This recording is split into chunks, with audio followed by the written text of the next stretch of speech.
Pour lire dans l'avenir du marché du diamant, on a souvent tendance à le comparer avec le marché de la perle. Jusqu'à la fin du 19e siècle, il n'y avait que des perles fines. Et puis au début du 20e siècle, un scientifique japonais, un certain monsieur Mikimoto, invente la façon de cultiver des perles.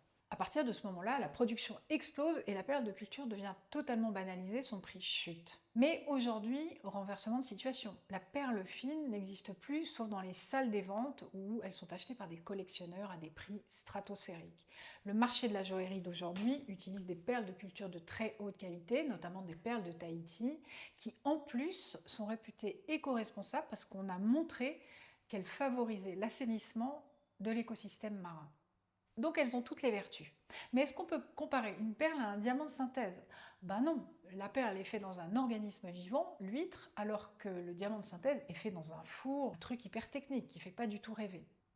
Alors prenons une deuxième comparaison avec le marché de l'horlogerie. Dans les années 70, l'innovation de la montre à quartz japonaise manque de tuer toutes les marques suisses d'horlogerie mécanique.